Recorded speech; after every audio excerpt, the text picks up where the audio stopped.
What up, my peoples? Welcome into a week 12 edition of the Talking Ball podcast with the homie Faro. He is Going on. abroad. He is abroad right now. He Yeah, is yeah. Stockholm, Sweden. What's that? You know, What's that weather temperature like over there, dog? it is currently it's in the 30s, so it's 30s, little light wind. It's not too bad. Okay, so not below, not sub temperature here. So that's No, not okay. no. Like I say, Right. I'm wearing I got this outside, a little okay. toque, as they would say in Canada, and some I got gloves. you. I got you. A little Yeah. chill, little chill. I know you had a long travel day from like Sunday Woo. to yesterday or whatever the hell it was, but It was long, but you made I it. made it. I made it. How long are you stuck over there for? Another week. Okay. So So got a couple when games. do you fly back to Jax or the States? Day before Thanksgiving. Oh, so that Wednesday before Thanksgiving. Yeah. Okay. Yeah, so you're stuck over there for a little minute. Well, I guess enjoy the Swedes, and I don't know what kind of food they got over there, but We just meet the balls. there you go. There you go. Some IKEA meatballs. Yeah, some IKEA meatballs, and I think it's supposed to snow a little bit this weekend. Okay. There you go. They get a little bit of I'm used to it. I mean, I was just in Canada 2 weeks ago, so it was snowing there. Exactly. Mhm. All right, homie. Let's hop right into it. We'll Let's go. talk about your boys first in the big clash Mhm. against the Florida State Seminoles, who remain unbeaten and take Yep. down your Miami Hurricanes in a kind of a back and forth. It was a lot tighter game than what the spread indicated. What a lot of people thought. Miami had been struggling, so they kind of thought maybe Florida State would dominate the game. Yep. And I thought for all intents purposes, Emory Williams was the starting quarterback, not Tyler Van Dyke. I thought that Miami gave a valiant effort and banged with them for a while. And, just that second half kind of, just let Florida State kind of take control of the game. And then that was kind of like just pretty much the end of it. They just couldn't overcome some of those big plays that Florida State had in that third and fourth quarter. And, you just couldn't get the dub. Yeah, I mean, for the most part, it was a good game. We watched the game together. Yeah. Found out that Emory was starting probably 30, 40 minutes to an hour before the game. Yeah. I think it was the right decision. Like I say, you just couldn't it was a tough task for him to go into Tallahassee, your rival day game. With Florida State have all the chips pushed in for the most part, trying to get into the playoff. I thought they came out. The defense was flying around. I knew the defense was going to come out flying around. I knew the defense was going to show up. The biggest thing was, what was the offense going to do? First half, we were just running the ball. Emory was 8 for 27 or whatever, but it was something like that. But he made He was 8 for 23 in the game. But guess what? He made some timely passes. No, he did. He hit some big balls. He hit Jacoby George, was huge in this game. At any point, I thought we were going to win. I was excited for a lot of plays. Like I say, the defense stepped up. I think that's the best defense Florida State has faced this year. I know they kind of struggled against Clemson, but I mean, looking at their schedule, Miami was by far their best defense. Just watching that game, they were harassing JT a little bit. I mean, there were several times where it's like he just has to know he has to get rid of the ball. Yeah, you can't take what was a safety. That was a safety. We all know that's a safety. Definitely a safety. Came out with some crap about, it's when the defender touches the offensive player, and at the time he touched them, the ball was outside of the plane, which was not true. Yeah, and that's the second time that's happened this season. Yeah, that's a terrible explanation or anything. That was terrible. And not to get long-winded on this, but the safety could have made it 10-9, whatever. Well, I'll jump in real quick because we talked about it. It almost, in a sense, I feel like it worked out for you still, because you end up, you get the safety, then you get the short kick, possibly you set yourself up in field position to maybe go down and get 7, or 6 or whatever, or even 3 then. So then you're looking at like a 5-point swing there. But definitely they missed the call. But it worked out where you at least got to stop, got a field goal before the half. Yeah. You went in the half 10-10. You're like, okay, all right, let's 0-0. Let's take it in the second half. Well, I guess like you say, what your logic is, even if we would have got to safety 10-9, we had to go a longer way to get down the field to score. Right. But then again, I trust our kicker. I think our kicker exactly. That was another 3-point, points. Even though he missed one. He missed one. That's what I'm saying. That was on the holder. Yeah, exactly. That's what I'm saying. You left 3 on the board earlier in the game because of Breaks that. this out, Finkel. Yeah. So like, again, that's just one of those things where Yeah. points, especially in a game like this, where points are a Yeah. premium. Those I points. mean, people, it's hindsight. It's easy to sit here and say, I saw a meme saying, someone added the 2 to the score to make it 22-7. It's easy to do that. But I think what people don't understand is in the moment of the game, that 2 and getting that safety could have been a huge momentum swing Right. for Yeah, us. Not saying you take a shot. Maybe you get a good return because it's a shorter kick. Obviously, you one of take the a best shot. return men in the country, Right. You take a Rashard. shot. Yeah, you take a Yeah. shot. Who Even if you knows? get 3, people. I mean, we're going to talk about those situations when we get to the Penn State game. But you look at it like that. That could have been a swing. Like I said, I'm not sitting there saying that was the reason why they lost. And then in the second half, Florida State does what Florida State does. They start mugging those linebackers, basically putting them over the guards or the center, and they start making Miami make a choice of which we didn't do was run outside. And Right. for the most part, once they start mugging the linemen to where they weren't letting them get up to that next level, it put stress on the offensive linemen, like I said, getting to the next level. So there were free guys coming off the edge and stopping the running game. I like I say, that changed the whole thing in the second half because they basically said, you guys got to beat us throwing the football. Yeah. We're not going to sit here and let you run with that Yeah, big back in the yeah, backfield. Chaney and Fletcher looked good running the ball early in that game, and they had some big runs, and they were hitting creases in there. And then, basically Florida State adjusted, Yeah. which Which they've been everyone expected. Exactly. They've been a good second half team. They've been more of Mhm. a third and fourth quarter team where they make some of those adjustments and they see what they're not doing well or where a team's getting them. And basically they said, all right, let's not let 2 and Fletcher beat us on the ground. We got a freshman quarterback in here. Let's shut this run game down and make this guy make some throws. And he's still, for all intents and purposes, made some good throws in the game that kept you hanging around. It sucked that he He was got hurt. selling out there for the broke his hand or wrist or whatever it was. And you know, like what's crazy is even Van Dyke in those 7 attempts he had, he looked terrible, man. He's a shell of what he looked like 6 weeks ago. What's the It's neither one of amazing us, to see. but neither one of us have ever played quarterback. Right. But both of us have played football a long time to know what's the number one rule at quarterback. What you don't do. Throw the ball to the middle of the field across your body, running away. And it's like, I get he was being pressured. If you go back and look at it, you could see Restrepo was kind of working his way out. He ran an out route and working his way back to him. I'd rather him take a shot at that and get picked off doing it that way than just heaving it off, off his, off the jumping in the air, throwing it across his body in the middle of the field. That's what you don't want. And I mean, from a Miami perspective, it every game they've lost outside of the Georgia Tech game, right? You're sitting there and you're looking at if we had a comparable quarterback. If we had a quarterback, you beat NC State. If you have Graham Mertz, you might be, While you're joking, I mean, if Graham Mertz was in there being efficient.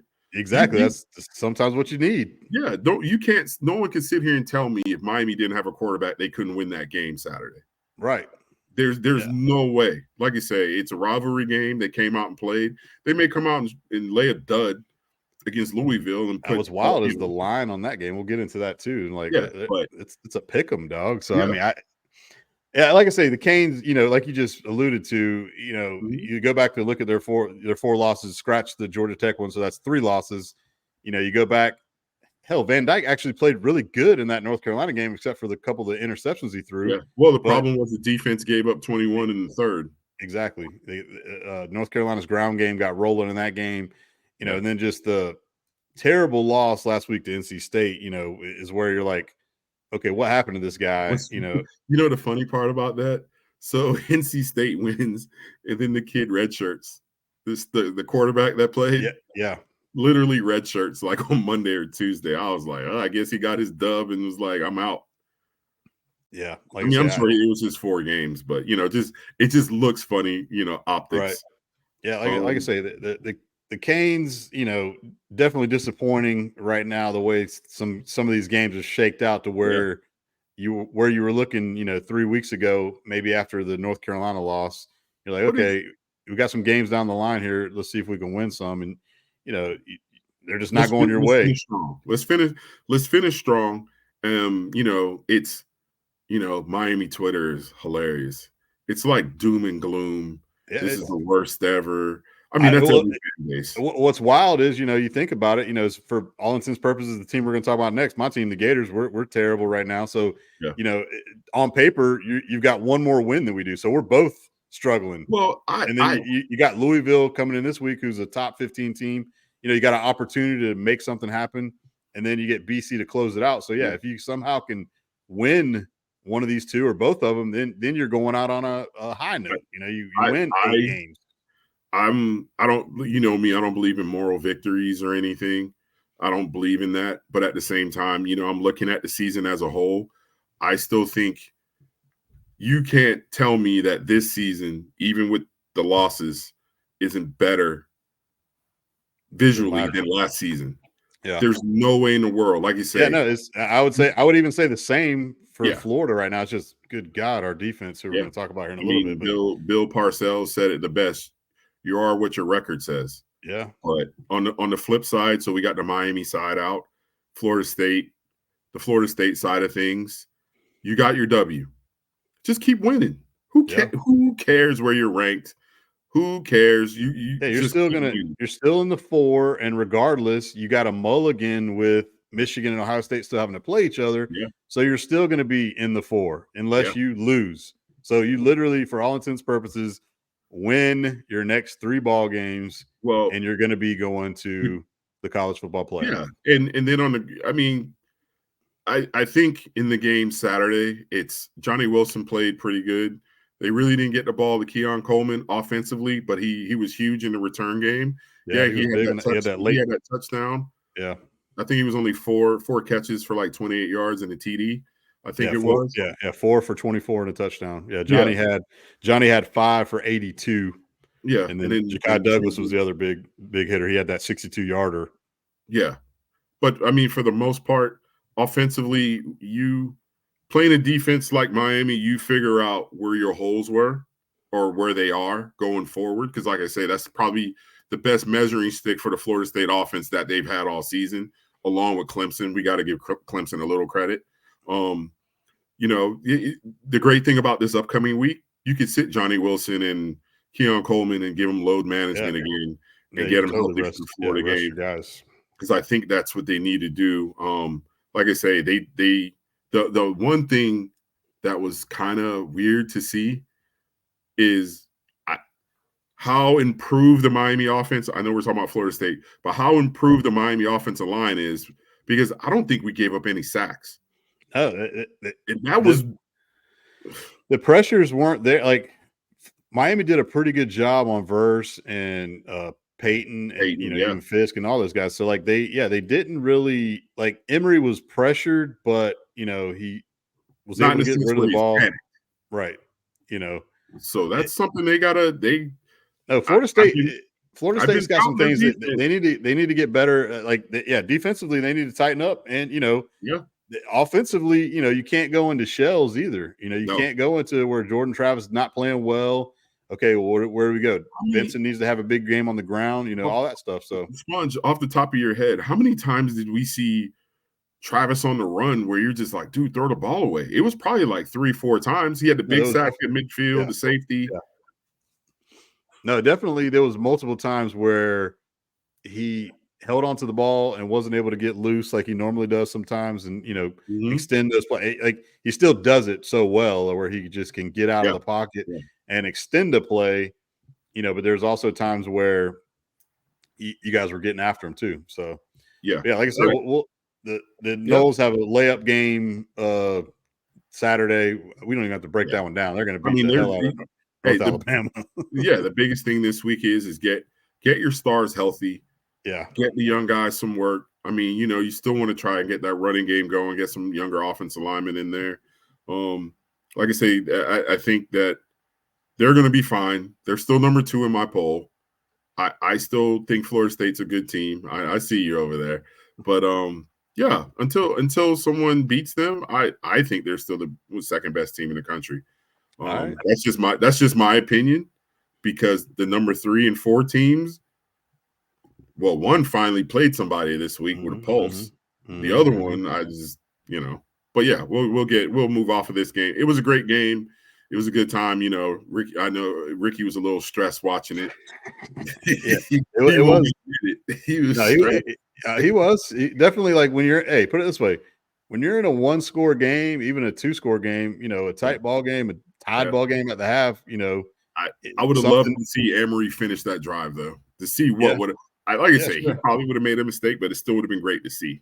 Yeah, no, he had been playing, pretty well, to where, who knows? Let's see if he could have made some magic happen, but you didn't. So it's on to the next. You got Louisville this week. We'll see what happens. But now we can talk about how great Jaden Daniels is, and how amazing of a player that dude is, and how awesome the Gator defense is. They are lights out, the number 1 defense in the country for giving up points and setting records. I am like, what's funny was the game was on. The game was on again last night, and I just turned it on just to see where it was at.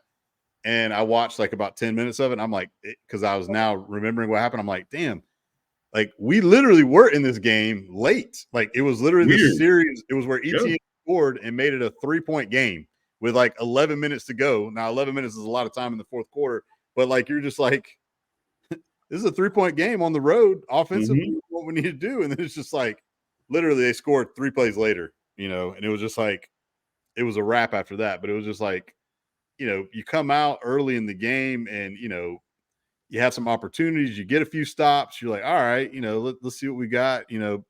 Offensively, you see ETN making some plays. You see Pearsall making some plays. You see Eugene Wilson making plays. Graham Mertz is playing well, and it's back and forth, 17-14 game at the half. And then even in the third, you're still banging around, hanging around. But like, literally that touchdown, I'm saying that 35-38 with 10-20 to go in the game. And it was just, you gave up a touchdown 3 plays later.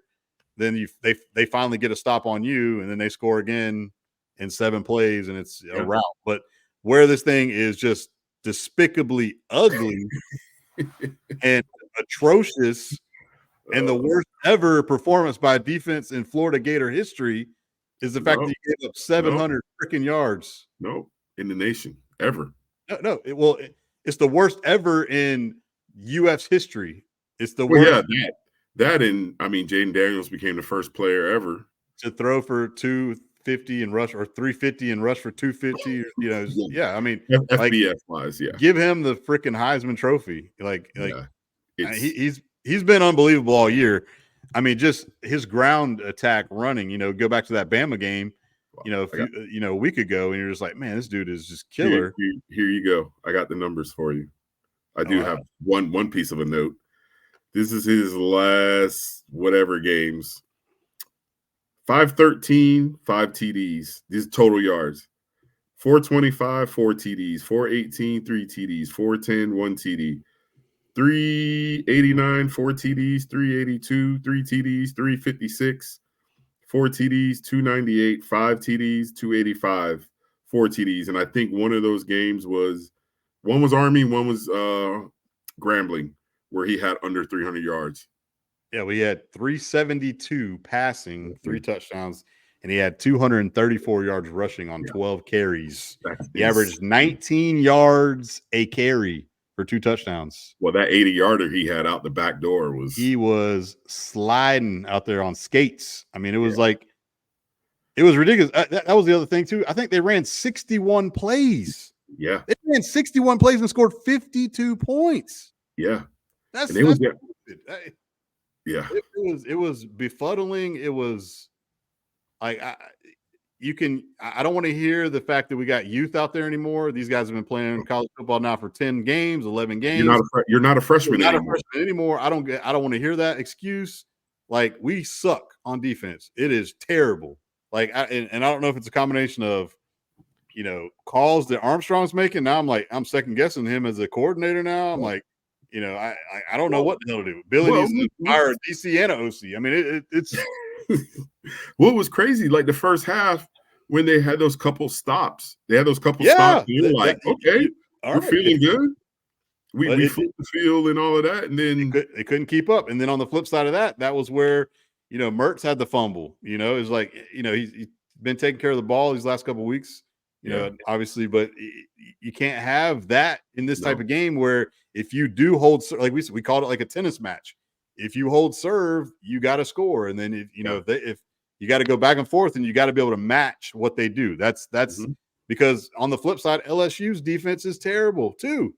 And if you look at Florida's numbers offensively, and I'm playing anybody else, you're like, all right, Faro, Graham Mertz was 26 of 38 for 311 and a touchdown.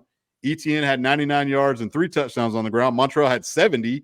We rushed for 177. How many carries each? They split. ETN had 18. Montreal had 17. Trevor averaged 5 yards a carry, and Montreal averaged 4. But again, like we said before, ETN looks so damn explosive and looks so good. That I guess that's the thing now that's like killing me now is offensively we've become pretty good. We played against a Georgia team that was really tough. Only you blow it last week against Arkansas where you should have had the late win. The offense has come along where we're like, okay, look, let's see where Mertz has played great all year. Really hadn't had too many missteps. You have ETN who's now looks like a game breaker. Montrell's a good complementary guy to him.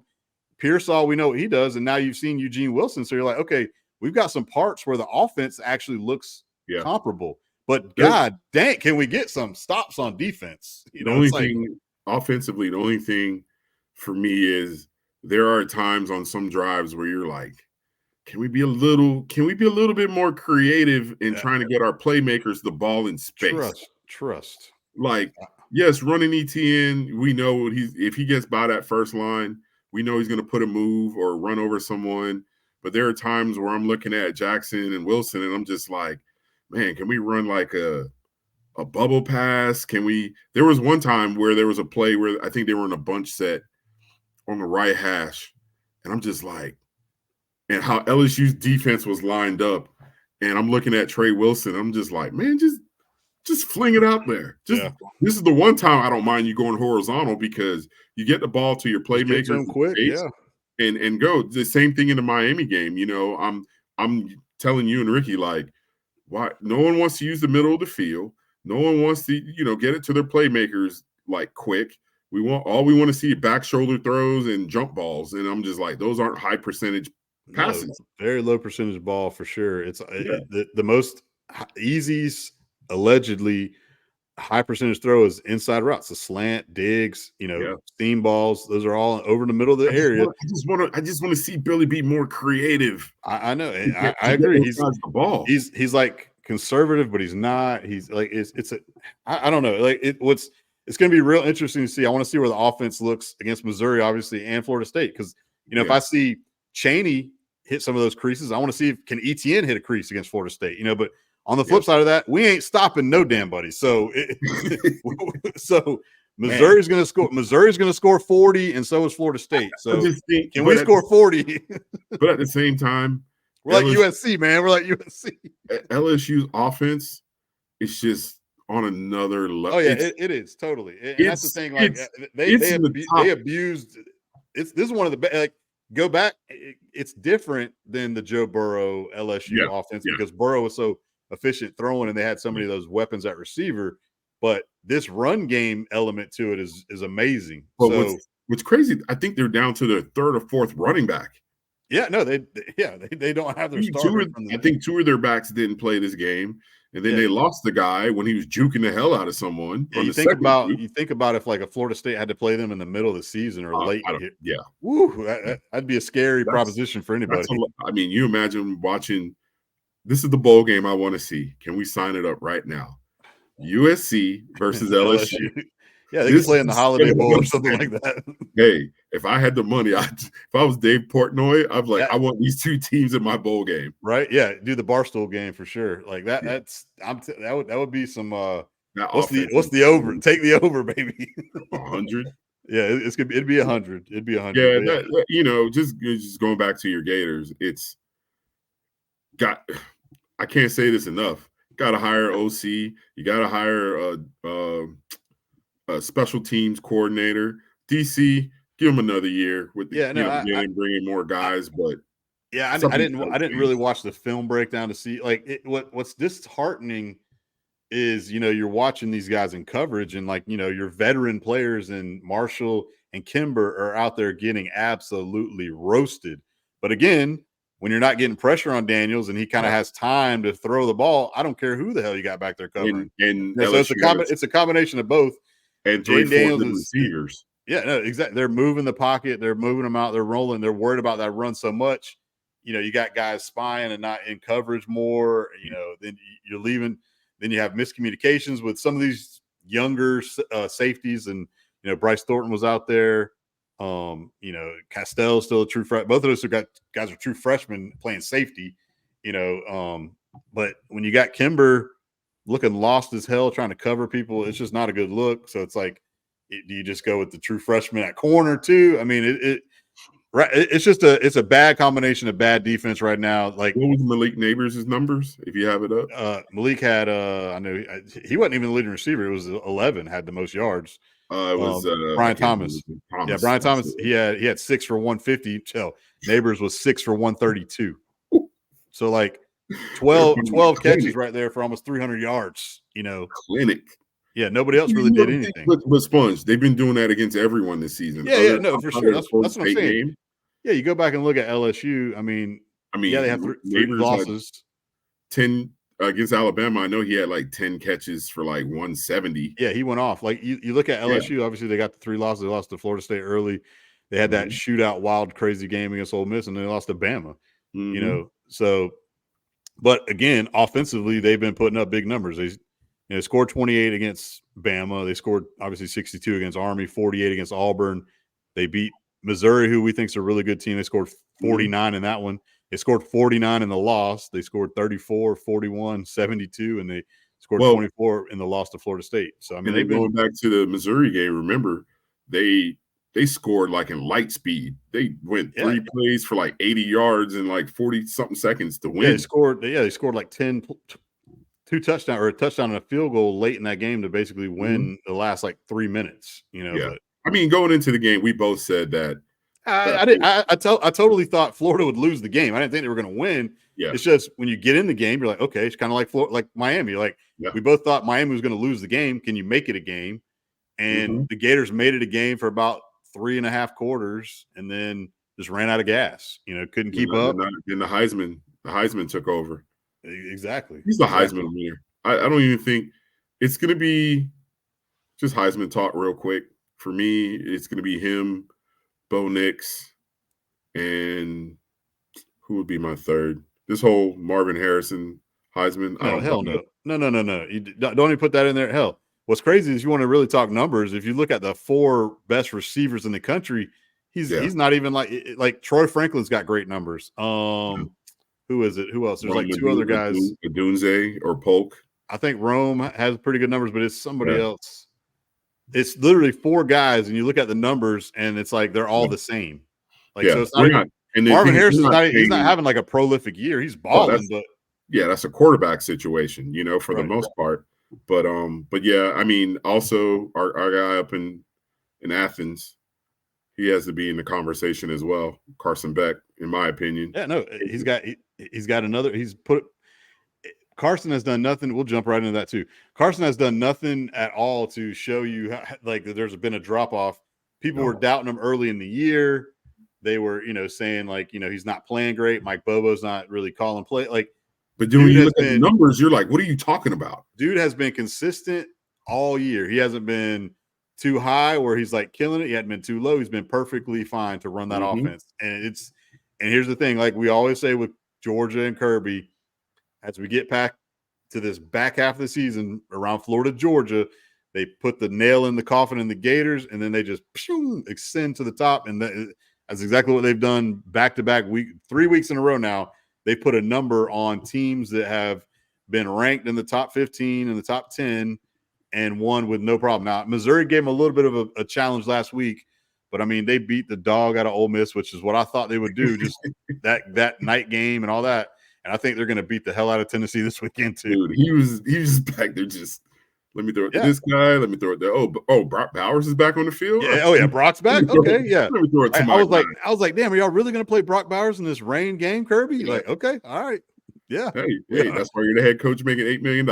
Exactly. Go ahead, Kirby. Light it up, baby. Yeah. I mean, it was, it was a little back and forth at the beginning, but the first quarter and a half, and then.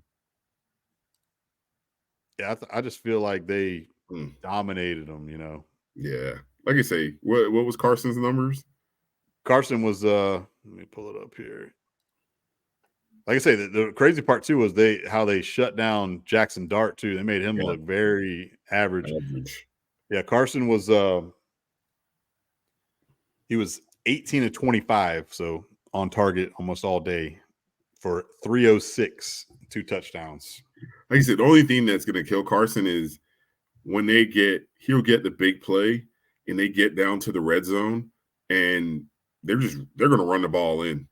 So yeah, well, Kendall Milton had a really big game, compared to Dejon Edwards, who'd been really the main ball carrier. But I mean, hell, dude, they rushed for 300. Like, so Georgia had 611 yards of offense on Ole Miss. Well, Ole Miss, so like, hell, they were only 100 minus LSU, against Florida. So yeah, what did I tell you going in? I said I don't believe in this Ole Miss defense, and they're awful. It reared its ugly head too. And so what happens is after that Bama game, I was like, I'm dying. When your defense doesn't show up, that puts a lot of pressure on Jackson Dart, who was 10 of 17 for 112 and a pick. Mm-hmm. And then they kind of held Judkins in check too. He only had 75, yards on the game. And they really didn't get Dart going on the ground. He's not your Peyton Thorne. Let's create a run. He's more of a scramble guy. But again, Georgia rolls. They look real good right now. They look back to their old form. You can't be like, oh, who knows? They looked suspect against South Carolina and Auburn, blah, blah, blah. Who cares? That was like September. That was breaking in a new quarterback, breaking in a ton of guys after losing what could arguably be some of the best rosters the last 3 years. I mean, half of them playing for the Eagles, but that's what Kirby said. Yeah. Yeah. But I mean, when you're losing, I mean, how many first rounders did they have the last 3 years? They probably close 10. To a record. Yeah. Probably 10. So you got to replace that. And you're coming in and like he's been touting Carson and saying he's just, like Stuart Scott would say, cooler than the other side of the pillow and just out there. Yeah. Kirby called him Cool Hand Luke. He's like, he's not too high. He's not too low. Nope. And that's what you want for your quarterback. And it goes to show you sometimes if you just sit back and wait your turn, you're going to be fine. It would have been easy for him to just jump up and leave, totally, and go somewhere else. But you like to see the fact that he waited out, behind Stetson, got his opportunity, and now he's running with it. So now the question is, what do those other guys do? Do they stick around or they just hey, don't jump too far ahead. I mean, the way he's playing, he's draft eligible. Yeah, no, he's definitely. I don't know if I don't have any insider information. I don't know anything and say he will come out. Yeah, let me call Denny up and see what got going on. But hey, don't be surprised if Carson decides to like, hey, I'm ready. I mean, it'd probably be his best interest to come back one more year, but sometimes why? Now it's time to turn our proportion of the show to your favorite subject, the Big Ten. Was it exactly like I told you? It totally was. And like I say, I told you the only reason I was excited to watch the game was because I wanted to see Michigan have to play somebody who had a heart rate, somebody had a pulse. Welcome to college football, Michigan, Penn State. Coach, no head coach. No head coach. Let's cry after the end of the game.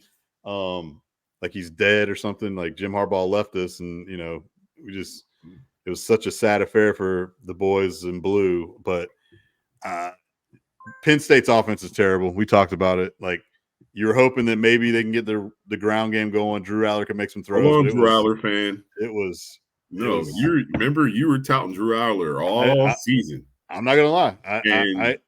Did he have a bunch of drops in this game? He did, but he also had some passes where you're just like. Put it this way: you look at his 2 big games against 2 good defenses, and he played terrible. Now, not to say that he's not going to be a good quarterback down the road, get some more experience, all that stuff. But again, the other part of the problem, we talked about it, like their receivers are terrible. They got nobody who can like stress you. They got nobody who can test you. And so then you're leaning heavy on the ground game. And when teams can just say, hey, we're going to stop Katron Allen and Nick Singleton, like I say, that's what Michigan did. And I think the more so, I guess, what takeaway do you have from the game of Michigan? Because we kind of knew what Penn State was going to do. And the only reason I was almost rooting for the upset just because I'm like, screw Michigan and this whatever. So it was like I knew Penn State's D was really good, and I enjoyed watching that defense. And they did get after JJ, but for the most part, for them not to throw a pass in the second half, I mean, is that impressive? Was it like no? I don't think so either. I was not impressed with Michigan. They won the game. They won the game. That's what the key to it is. But here's the thing. Sometimes as observers, as we are and most people are, it's not impressive. But at the same time, if you don't have to do it, why do it? Yeah. If I could, me being me, me, how I would call it. If I could run the same play 10 times in a row and I know you can't stop it, why would I run something different?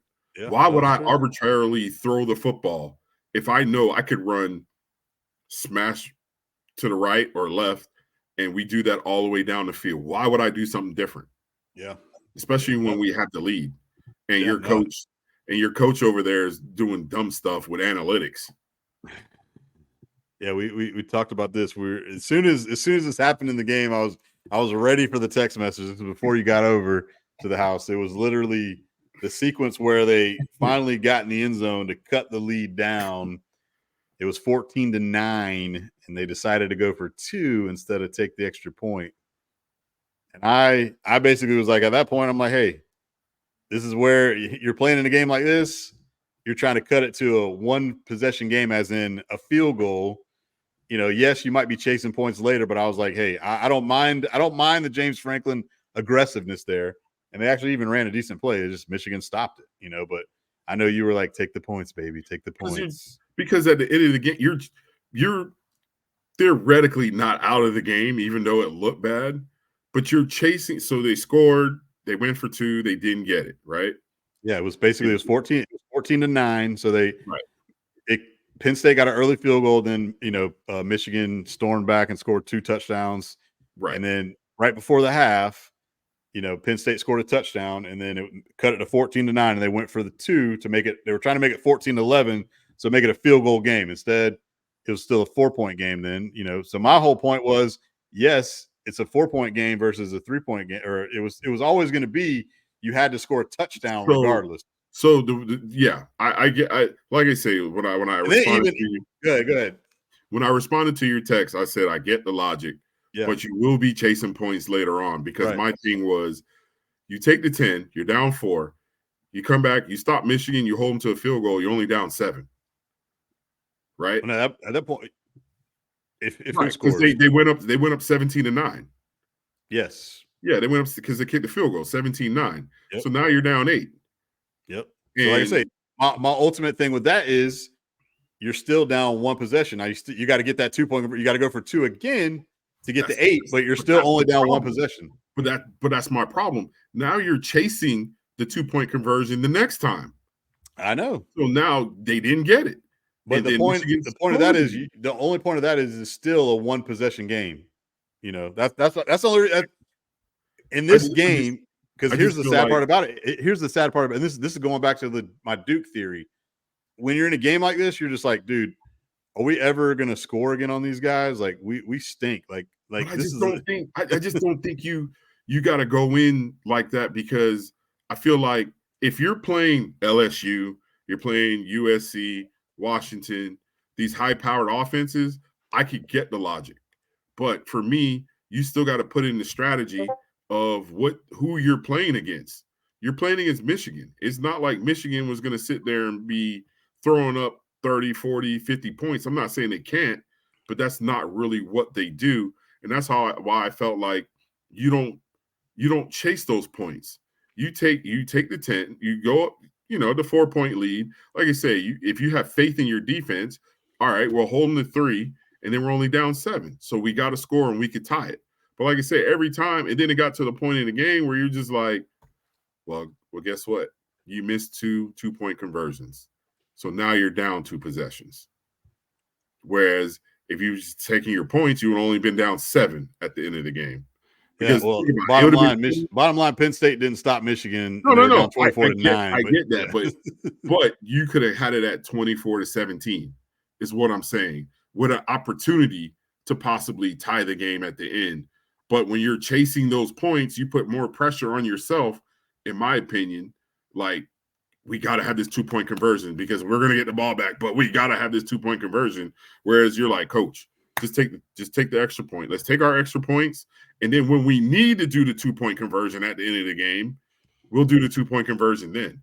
But yeah, no, like I say, I know we both get each other's logic behind it. And I think Big James Franklin, Big Game James is trying to I just think he's trying to do something to shake the tree to basically be like, hey, can I get a win in one of these games? But he's now 3-7 against Michigan. It's his records are terrible. Yeah, he's winning. Like we've had the argument, Hey, but he will go 10-2 this year. If you're a Penn State fan, you're happy about it. Yeah, go 10-2 and then play in one of the New Year's Sixes and recruit a damn receiver next year, James. Yeah, I'm sure you're come down to Florida and get a damn receiver, dog. I'm sure your boosters are really happy that you're going 10-2 every year and losing to your rivals. Yeah. Yeah. But yeah, how can you not come down to the state of Florida, Louisiana, or Texas and pluck out? This is where you shouldn't be picky. Oh, that receiver's 5'9", or oh, he's only 5'10", like a Devontae Smith type build, slender. Hey man, you need to get speed up there, and you need to get speed on the outside. I don't care how you get it. I just named 3 states you could go into where there's thousands upon thousands of kids where you could get a couple of them to go up to Penn State. Yeah, no, they need some help with their weapons on the outside because it looks bad in those big games, So I give them 10-2 for the year, and it is what it is. I mean, what another year or two, and then they're gonna have to let them go. Because people will be tired of it. It's gonna be like the Mark Richt effect. You've been here all these years and you can't beat your rivals. Yeah, like I say, new scenery might happen. Maybe, I mean, who knows? Like again, the Big Ten is going to be a whole new project with these new teams going in, so it's going to look crazy. So it's going to be tough, Hey, you better figure out those offenses, especially with Oregon. If Dan Lanning stays, Dan Lanning says he ain't going nowhere. That's what he said. 2 days in a row now. Every coach says that. What are you supposed to say to anywhere? I mean, Norvell didn't say it yesterday. I wouldn't leave Florida State to go to Texas A&M, but that's just me. If he goes, you're going for the money, and I wouldn't blame him. Chase the bag, baby. But I wouldn't want to be behind Jimbo in that Follow Jimbo Fisher, Florida State path. Jimbo did do something right. $75 million. Heck yeah. He failed his way up. Jimbo's laughing his way to the bank. They got to pay him like $19 million in like 20 days or something. Now he's going to go back to the rehabilitation school in Tuscaloosa. Yeah, he'll get a job somewhere quick. Somebody like I told you. Why not go to Arkansas? Who knows? Well, Arkansas officially hasn't fired Sam Pittman, but they say it's coming, so we'll see where that goes. But yeah, all right, we'll jump into like I say, we're not going to talk about North Alabama, Florida State. Noles win big. We already talked about them, so we'll talk about our 2 guys. Louisville, only a 1-point favorite at your boys this weekend in Miami. And guess who's the starting quarterback? It was announced. Tyler Van Turnover. Yep. Yeah. TBD. I mean, I don't think I think you got to go with him though. I mean, since Emory's not available, I think you got to go with him. I mean, Ja'Cory just brings in a different element. I mean, maybe they might have a package for him to play a little bit. But, I think he secured his red shirt for the most part. But he's just inaccurate. He has a big arm. He's just not accurate. He's a running mobile quarterback. I would like to see some RPO with him on the field. Yeah. Bring some RPO and some little easy passes. But the way we're running offense, I don't know. I want to be a Shannon Dawson fan, but every week is getting harder and harder with the play calling. Yeah. And I'm just like, so we're running the ball right up the gut. Like, we're not creative in the run game. Our passing game is not creative. We're running the same plays over and over. We're going to run the receiver screen 3 or 4 times a game, maybe 5. A lot of back shoulder throws and a lot of balls deep in the coverage. Like, we could run Brashard on a fly sweep or a jet sweep or bubble screen out of trips and run some bunch sets and get it to the tight end. Well, our starting tight end is just an extended offensive lineman. Yeah. But, it all depends on how hopefully it's not a hangover for the defense from last week. I think we could stop Louisville. Their offense it's not world beaters on offense, really. Yeah, no, they've been kind of struggling in a sense, in my opinion, just how they've been playing. I mean, they were in a dogfight last week against Virginia. So so it's like our problem is going to be, can we score? Can we Right. score? Can Tyler not turn the ball over, be a game manager, and if the defense comes and plays, like I say, I don't think they're going to play like Florida State. That's just different. That's a rivalry game. Yeah, it's a We different. expect everyone to get up for that. So I don't know, man. I just don't. I don't see us winning if Tyler is out there just turning the ball over. And I could just see Louisville just winning off of turnovers and just, yeah. Like I say, the problem with our season is our trigger man. We are good everywhere else but our trigger man and play calling at times. There are times where Dawson is like, all right, you got me on that one. That was a good one. But at the same time, he could be limited because of the quarterback position. No, you definitely are limited sometimes on your play calls and what you want to call and what you want to do, because your guy, you either don't have confidence in him yourself, or he can't make those plays and make those throws. But you, in a sense, you got to let it hang out, like you said earlier. Let it loose. But you want to do more high percentage stuff. He lets it loose. Yeah, he does. He does let it go. He just throws it to the wrong team. He's a gunslinger, baby. Yeah. I can't put my finger, like I said, on Louisville. They struggled a little bit against Virginia, but they did wax, Duke and Virginia Tech before they had that inexplicable loss on the road at Pitt. It was just kind of like wild, after they won the big game against Notre Dame with game day and all that stuff. So Louisville's been pretty consistent all year. Like I say, what's weird is I can't put my finger on what Vegas is feeling here, to basically, they're a road favorite by a point. It's like essentially, like I say, a pick 'em.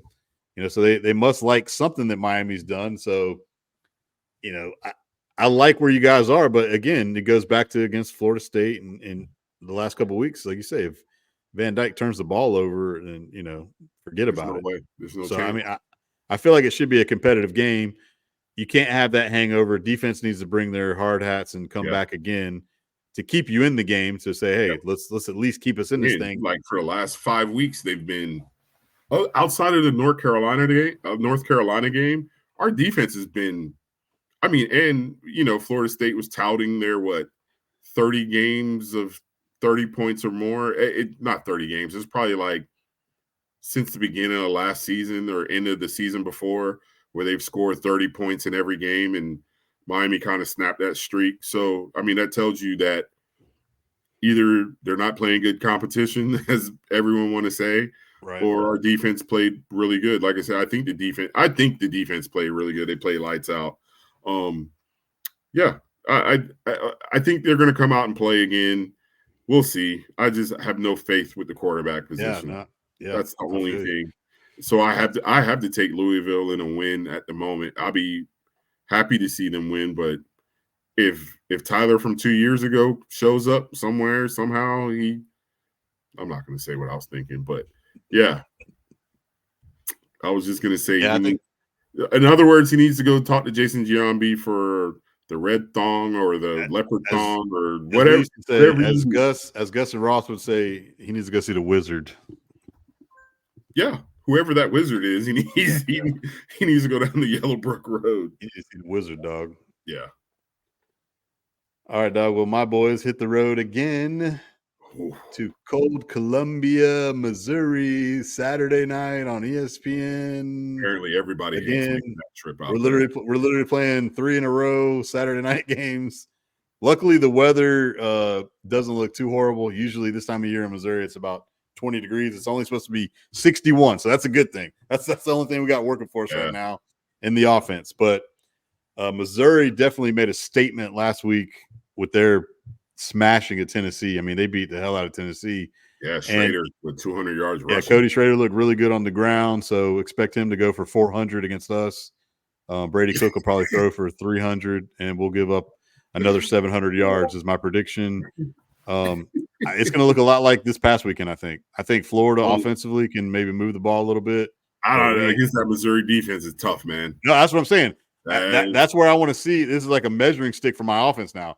Yeah. It's already out the window. We're not going to win the game. So it's like, can we make it competitive? Can we be in the ball game? Victories now? I guess that's where we are. So where can my offense look like it's looked in the past couple of weeks against a good Missouri D? Yeah. And, see where you're at. But like I say, we're not stopping Missouri. So I wish the line was more. Like Missouri's only favored by, 12 basically. Like I feel like they're going to cover that. Like I need like 17. I'll take Florida, plus 17. But I don't think. I think Missouri 42-27, something like that. 49-27. You think Missouri's going to score like that? Yeah. Yeah. I mean, I guess I was going to say in the 30s. I was going to say 30, like 35-17. Like I say, I think it'll be 42-20 something. Yeah, that defense. 42-23, 42-24. Like I hope it's 35-28. But like you say, like you can't pinpoint what it is without being in the meetings with the coaches and to find out who's blowing coverages or who's not lining up right, who's not being in the right gaps. Is like you want to say, oh, we got a lot of freshmen out there, but there's got to be more to it.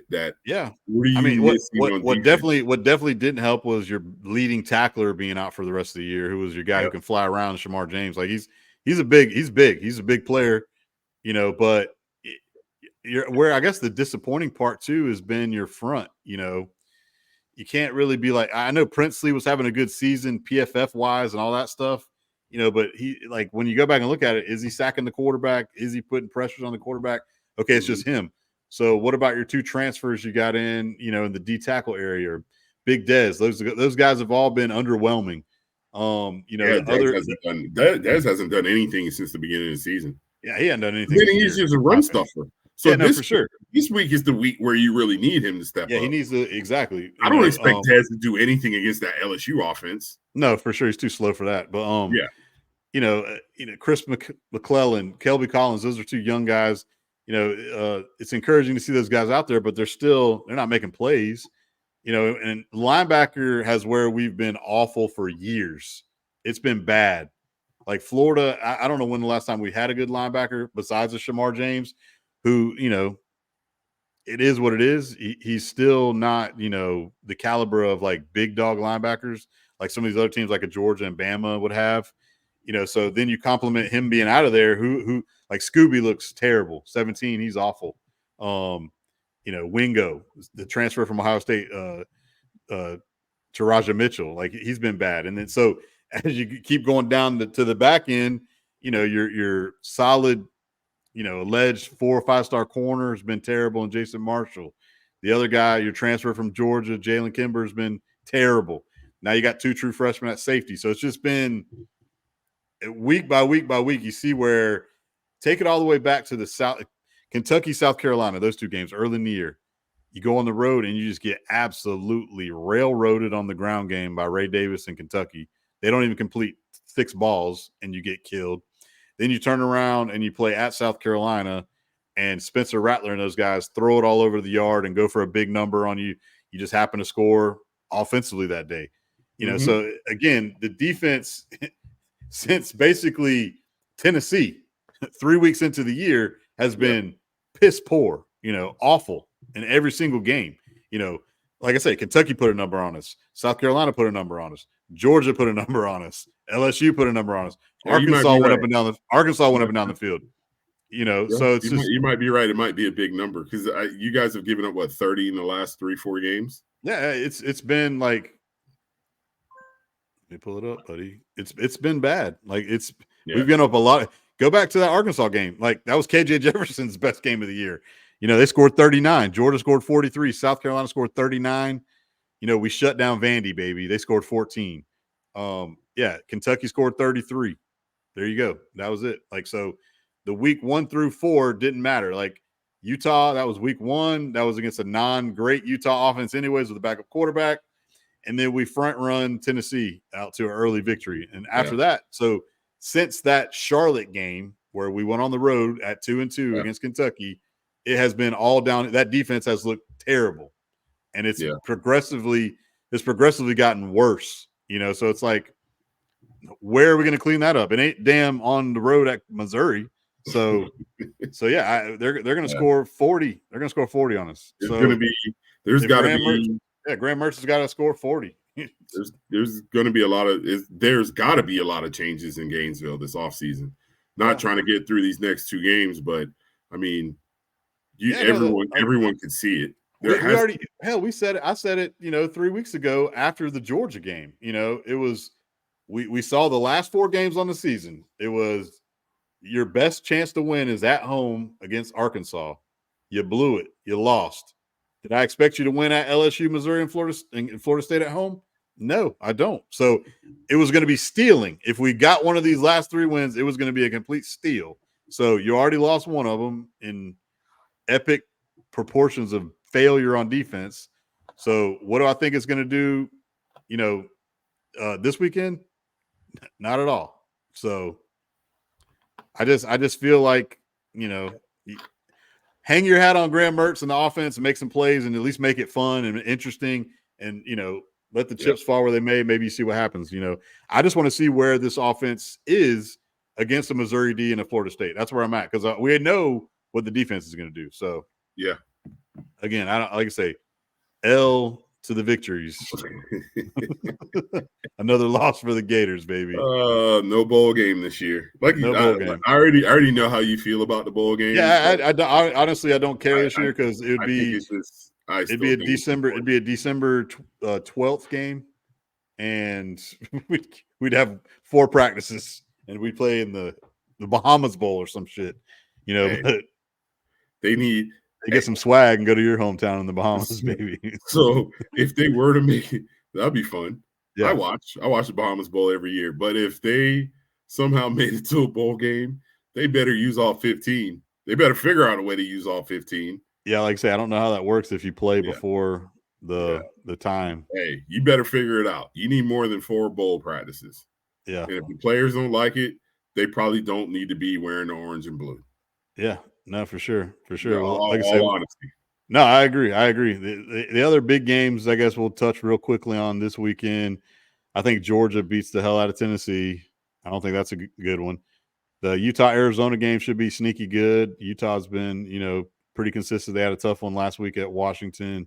So Arizona Arizona had a tough one out there in Boulder. That's what I'm saying. Arizona pulled out the late field goal to beat the Buffaloes to continue their uprise to 7-3. The big Pac-12 game is this one could be interesting. The Washington at Oregon State. The team who could totally F up the Pac-12 in back-to-back weeks is the Beavers, your boys. DJU, let's go, baby. They play Washington this week, and then they got the Civil War next week.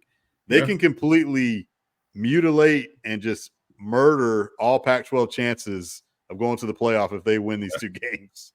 I don't think they will. I like Oregon State. The biggest thing for them is going to be defense. How do they come out and play defense this week? And can they run the ball? Which we know those are their 2 strengths. They're going to have to keep that number, even though they put up 55, I think, this past week. Yeah. When I saw that score, I was like, whoa, I wasn't expecting that. But if they could get in the 30s, I think if Oregon State could get in the 30s, they might be able to pull an upset against Washington because I think their defense is better than a lot. They're pretty good. They're not better than Oregon's defense, I don't think, but they're pretty good. So that's going to be the number. If they could keep Washington under 30, they may have a chance. But I'm still picking UW in this one. Yeah, Washington just keeps finding a way to win. So that, they just keep finding a way to win, and Yeah. That's the name of the game. I mean, Keep finding a way.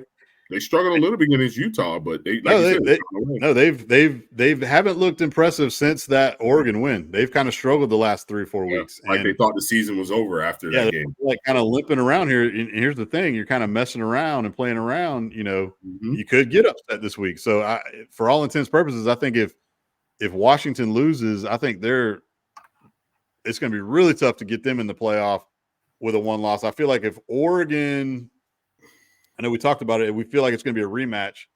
Oregon, Washington. That's not going to help Oregon either, because I think Oregon needs an undefeated Washington to look good, because it's going to be such a tight window to get that last spot. So, yeah, I mean, we're getting down to the end of the season. We could jump into the top 10 and where we think some scenarios could go. Because, like I say, Oregon, I feel like they're going to win their final 2 games. So I feel like it should be a Washington-Oregon rematch in the Pac-12 game. It's going to, one of those teams is going to be, if Washington's undefeated, they're going to have a claim to fame to, hey, we should be in this Final Four because we beat, Oregon twice and we won the Pac-12 and all that stuff. So it's going to be real interesting as these last few weeks unfold to see some scenarios of who can get screwed, who can get left out, and all that stuff. Yeah. But I'll just give you my rundown real quick. My top, it really didn't change. Obviously, the teams that bounced out, were the teams that lost. I got the Dogs number 1. I'll keep Ohio State 2, Michigan 3, just because Michigan finally won a game. The Noles at 4 still. So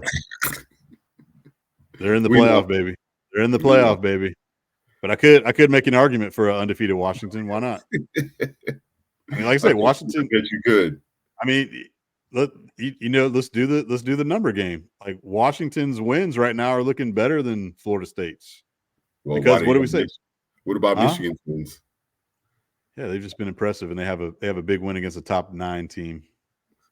All right, so I guess I should just kick.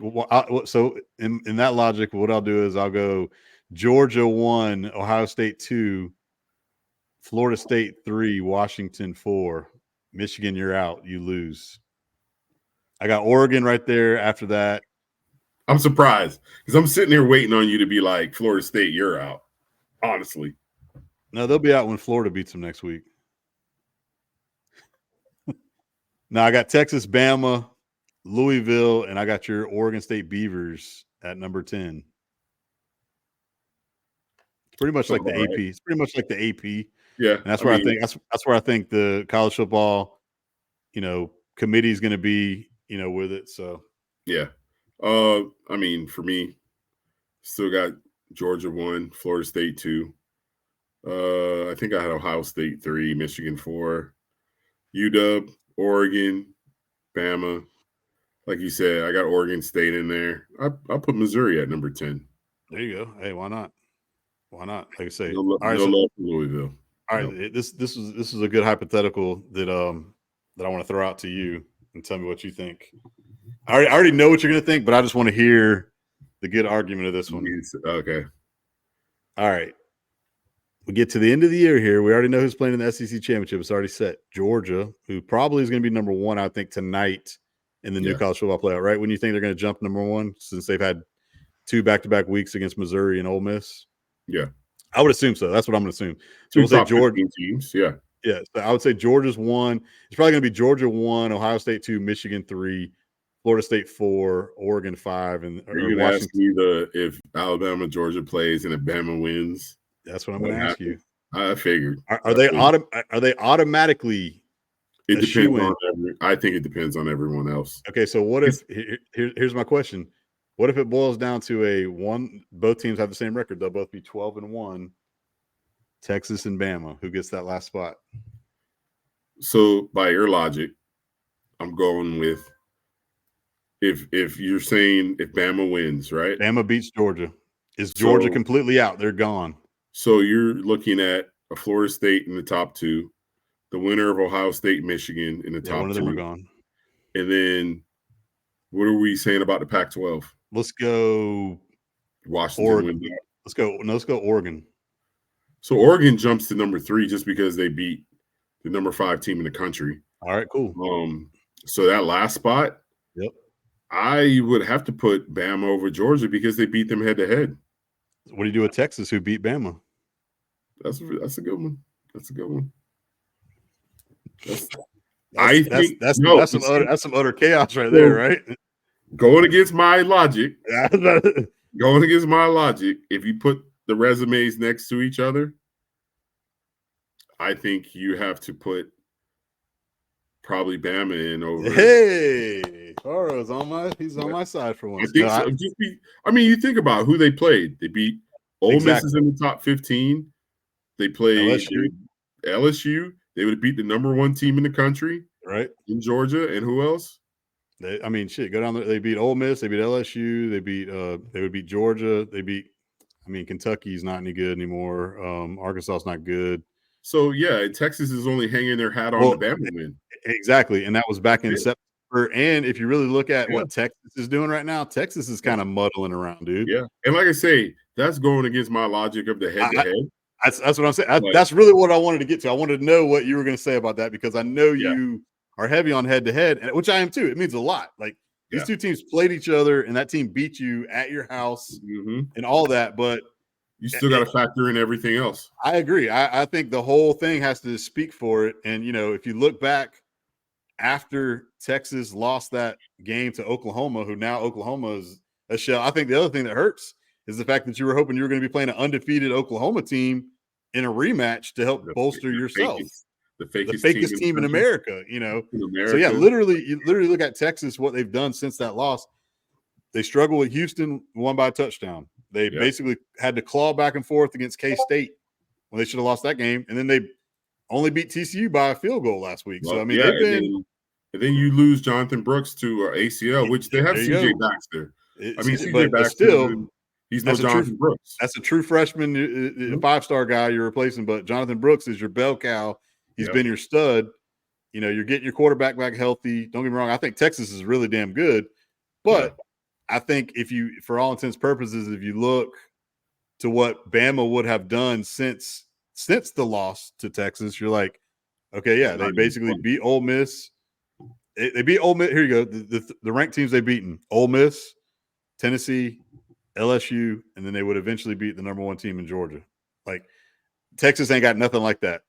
No, they beaten BYU and TCU, and that's the sad thing about it because like we both said, how I love head to head. You got to put head to head in, right? But if you're part of the committee, part of your job is head to head is part of it, but you have to factor in all the other stuff too. Here's the other crazy part. So basically, you just said too. So we basically said that number 1 would be, let's just say Michigan beat Ohio State. So Michigan would be 1, Florida State wins their 2. And then I said that Oregon would then beat Washington. So you said you're jumping Oregon right in there. So Oregon's in, and then now we're saying Bama's in. So now your 1-loss teams that you basically left out. This is what's crazy. Are you ready? Yeah. Georgia, Ohio State, Washington, and Texas. That's crazy. That's crazy. But look at Oregon's resume. I know. I agree. Playing in that Pac-12 has helped them. I agree. So my biggest question is, would you then factor in saying, okay, maybe Bama is the 3rd team, and then would you still put Oregon in over all those teams I just said, Ohio State, Georgia? Obviously Washington would be out, but you Texas, could because you just beat the number 5 team. They could have been the 4 team, depending on. Yeah. No. They could be going into that championship game, Washington could be the number 4 team. No, I know that's crazy. That's why I know that team who's 5th this year, 5th, 6th, 7th are going to be like, this effing sucks. Yeah, like we got a really good team, and we can play with all these guys, and we're out. So that's why the 12 is going to be so much fun next year when you got some of these matchups. It's like somebody's getting hosed on this deal, because you just got to think. You got to think that some of these scenarios are going to play out where there's going to be a couple of these one-loss teams. They had an opportunity to move the playoff up a year, and they chose not to do it.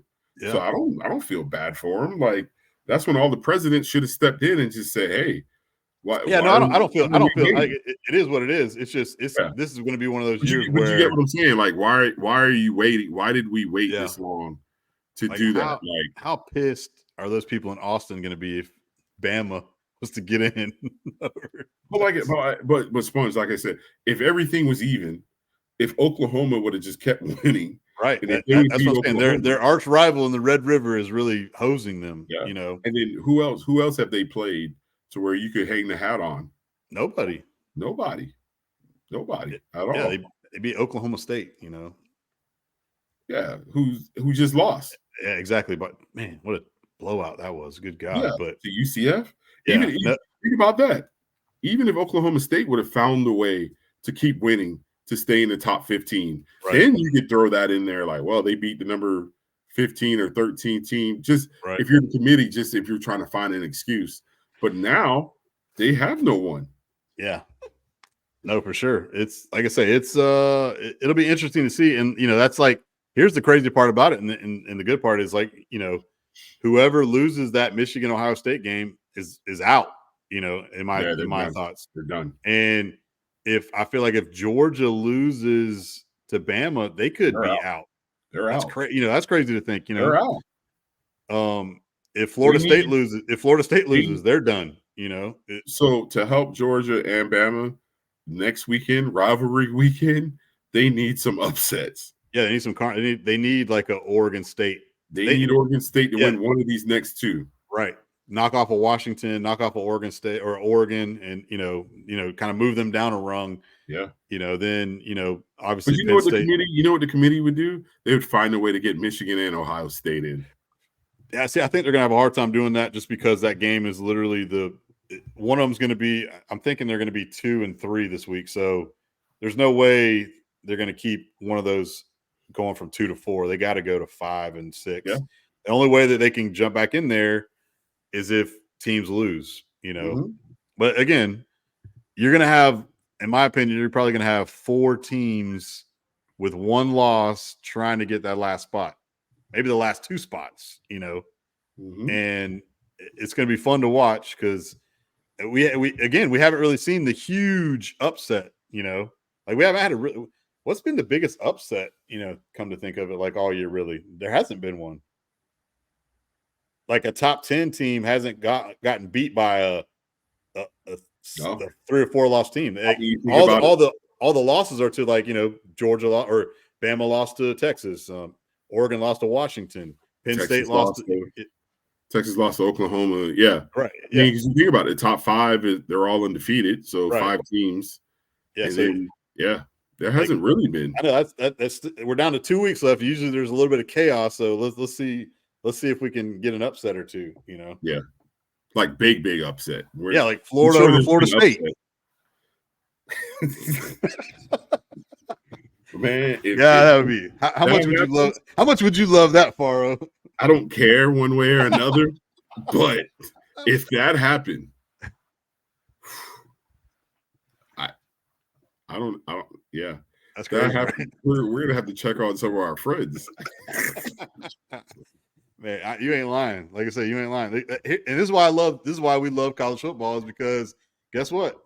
In all intents purposes, anything can happen. You know, I mean, it's in Gainesville. It's at night. Yeah, all that stuff. You know, that place who knows? Be rocking.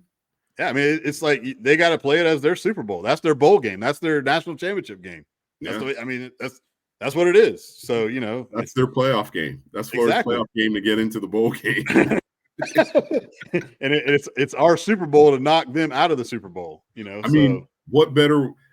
Like, I know you, like you say, you really don't care about the bowl game, but what better way to get into a bowl game? Right. No, for sure. Beating your rival at home at night and knocking them out of the playoff. And then you get to go to a bowl game. And Billy, and then Billy gets a little bit of that pressure off his shoulders. Right. Billy gets carried off the field like Ron Zook. They'll at least give him 3 weeks. They'll give him 3 weeks and be like, game-changing position you have, you can keep that. Yeah. Armstrong, we're cool with them for at least 3 weeks. Yeah, offensive coordinator, you call a hell of a game against Florida State. We were all wrong. Yeah. No, for sure. Yeah. All right, dog. Well, that's going to wrap us up for a good week 12 early. We got on this thing early, dog. A good Tuesday. So I'll post this thing up and we'll get our fans to be able to marinate on this. Dude, this is 9 p.m. here, and you're talking about early. Yeah. No, I'm talking about early in the week. No, I know. I'm just messing with you. Yeah, it's a prime 2:30 here on the East Coast in Florida, and it's 8:30 there. Here, 8:30 here. It's bedtime, baby. Now you're about I to go wouldn't down say to the that. bar. You're about to go hit the bar, and Mm. yeah, we know what you're about to get. Some Swedish meatballs. You know, Some say maybe some blonde ladies at the bar. the bar was full when I walked into Yeah, the hotel. I can I imagine. told you somebody was yelling my name like, Hey, "Hey, Barrow, come on here. come on over here." It was packed. Oh, well, like I say, get a shower and head back down, baby. Yeah. All right, dog. Not hell no, it's too cold for that now. Especially the sun's gone down. It's 8:30 over there in Stockholm, Sweden. Dude, you know, guess what time the sun went down? 4:00. Like 3:30, 3:40. It's brutal. Yeah, Haiti could never live there. It is dark by 4. Like when I say dark, it's dark. It's nighttime. That's crazy. I couldn't do it. I forgot about that. I walked out of because I'm in the arena. So if I go through a door to the stairwell, I can see outside.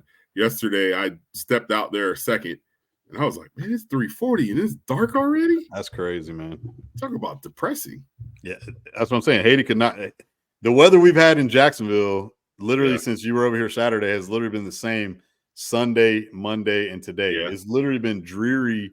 Like it looks like it's that too when the sun is allegedly up. That's what I'm saying. It's like, dude, this is some dreariness. Yeah, man, it's been dreary, and like I say, it's so I go in when I go in, it's the sun's a little up, still a little almost darkish. So I really don't see the sun. Yeah, that's crazy.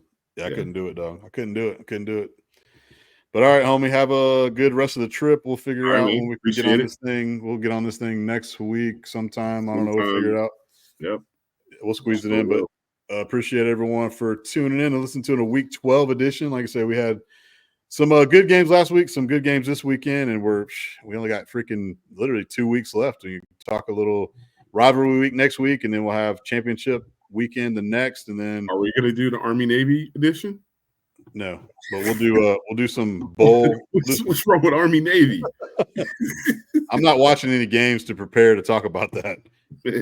Me either. They're just gonna hand the ball off. Yeah. So we'll do some bowl prep and some some college football final previews and all that. Some whatever. So we still got a couple weeks left to talk some college ball before obviously we continue on into the playoff. In a couple back in January we'll say. Yep. So. Yep.